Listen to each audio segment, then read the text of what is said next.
called? You know what I mean? That triangle where you go positive, negative, zero, interdimensional. It's Janet. What did he call that? It was a Jewish term. Gematria. Janet, what was it called? Gematria.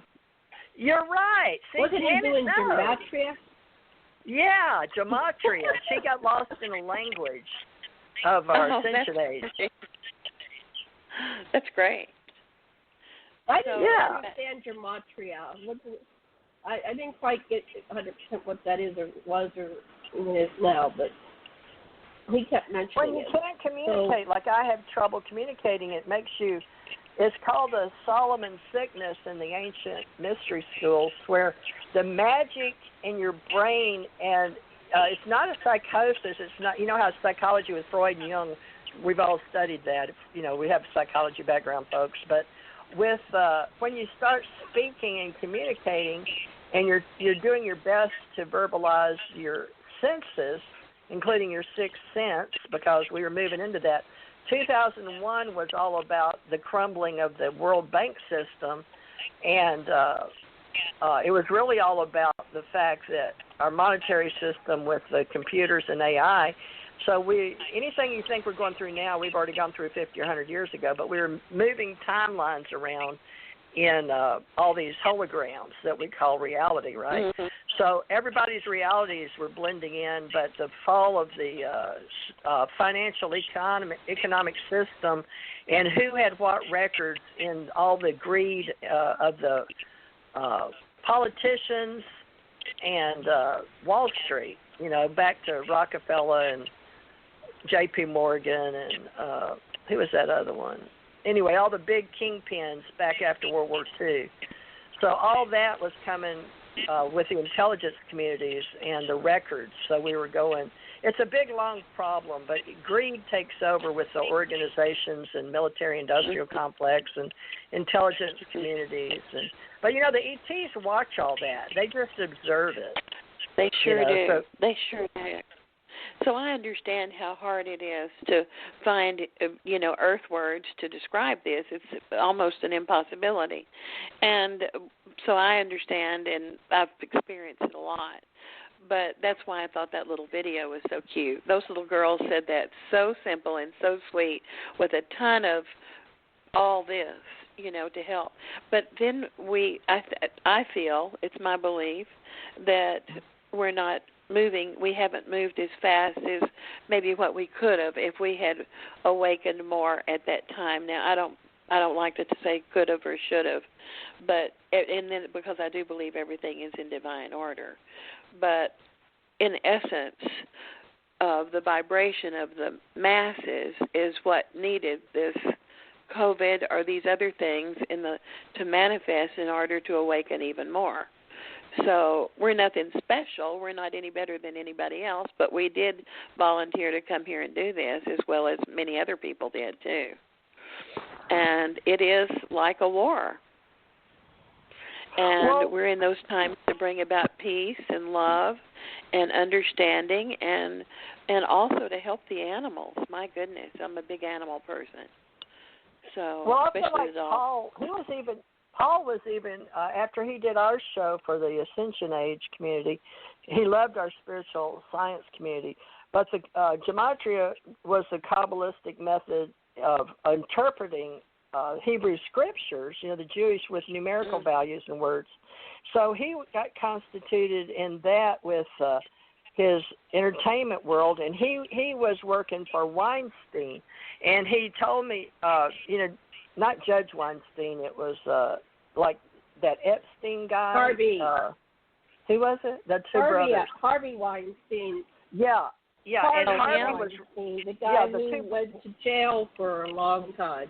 Yeah, they were real. Paul was real good. Paul was sweet, and he was spiritual, but he was watching all this Hollywood dark under current. The women and the Hollywood couch. How you had to have sex with people, and I wasn't into all that. I mean, when I was young, sure, when I was pretty, and they tried to get me, to go into Hollywood and do stuff, but I never had to, go to bed with anybody. But I learned I always felt like an extraterrestrial observer or investigator. So the sex stuff didn't interest me, and I didn't have to do that, but I didn't want to be a movie star either. So, it wasn't like that.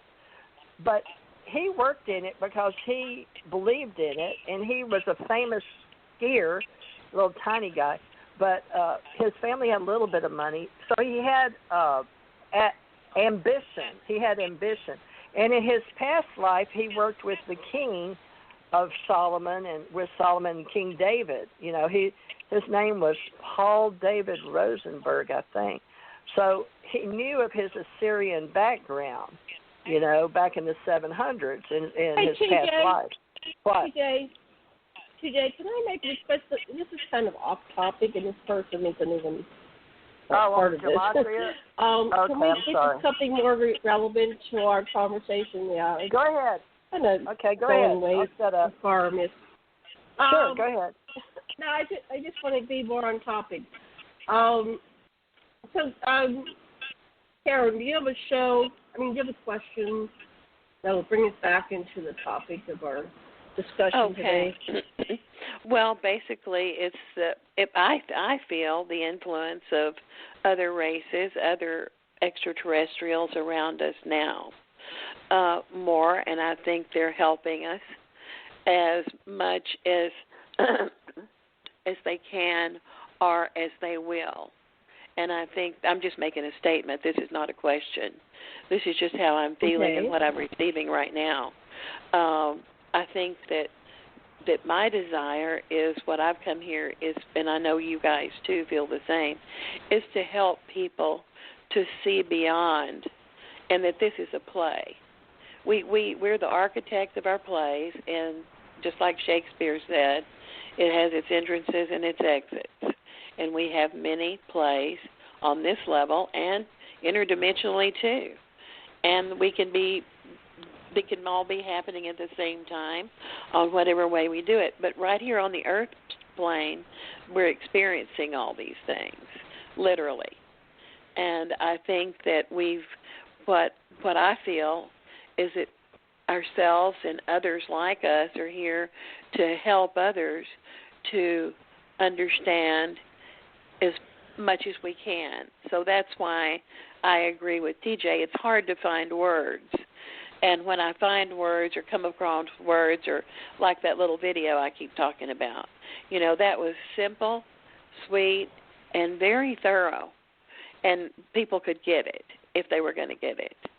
And I think there are ways to do it. I think our energy produces it. We don't have to worry about words so much. That's what I feel. And I feel like that I feel their presence right here with us right now. Mhm. So what do they want to say to us? I think they're trying to help us to do the words and to know what this is. And there are some that are, of course, there are many that are here among us, and they shape shift. Some of them have to watch their shape shifting, or they'll shift back, and then they'll have to redo their shifts and reshape themselves. But I think that what I feel is that they are among us, and they're working this with us. And we have some races that have their own agenda in other levels, and we have some that are here that are of the highest light realm of love and to help this planet, because I think we have a beautiful planet in the Milky Way, and I think that it's worth saving. We have to save the animals and help the animals that can't speak a language but their language and their sound, and ourselves and the people we love. And I think that's so important to work from the love and peace, because when things like this happen that everybody's experiencing, a mental health thing comes in with all this, having to stay put, having to hunker down and stay safe, which is necessary. I think we're opening up a little too soon. But I think, it will happen what it is. California's getting a second wave. Florida's getting. There's just a lot of states. And I didn't I look at think the chart today, but. Yeah, I think. And we could do it if we would, but I don't want to get off on that. It's just real simple, glove up, mask up, and watch the distance. But nevertheless, I think this is happening to people to give an opportunity to ask questions among themselves, within themselves, more about what's going on. And but I feel like that the ET extraterrestrial group, many or whatever, they also feel like we do. They have feelings. Like Clifford Stone wrote that book back in 2012 when he worked with one, and it was very frightened. Do y'all remember that book? I don't know the name of it right off the top. I didn't read the book. Summarize it. Yeah, I know that Paula Harris helped him get it together. But he seemed to be stalled. He couldn't get his book written, so she helped him. So what was she did. The ET was scared? Well, he actually had a conversation with one, and his job was to help it. It was the captured one, and that he would tell the story, and he would cry. He was interviewed by Stephen Greer at one of her symposiums about it. It was really incredible. And the little guy said he was afraid. He wanted to get home to his family, and he did this all, telepathically. And Clifford helped him do it. And so it happened. But they have feelings. These particular ones do. I think some of them are more AI. It's like some of them feel differently. But the ones that he was working with had feelings like we did, and that he was scared. Afraid something was going to happen to him. So I think that also there are those that are here that are of love and real feeling of camaraderie, because we are that, and we in the future, and it's a future part of us coming back. But I think that they don't want to be hurt either. I mean, everything is rough down here, and I think a lot of this stuff is happening in order to create an easier time for them to make an arrival. I do feel like that we're getting closer. I really do. But I think it has, in my opinion. We have the introduction of this catalyst, which is, the COVID, and it's somehow forcing us to go inside, and then you get into these selections you have to make, and it polarizes us, and people are on one side or the other side or in the middle, and they keep going back and forth. It seems like an accelerator, because we were pretty much stalled. We were stalled as a species. We started to polarize slowly, and that we were, getting into this demonization and projection process, and it's been symbolized by the ongoing racism that has been, here all along, but it seems to go through peaks and valleys. So it was starting to kind of coalesce and settle down in terms of acceptance. Now you can turn on YouTube or television, and you see people of color in lots of leading roles. And I remember also the 70s, it was like, it was so exciting.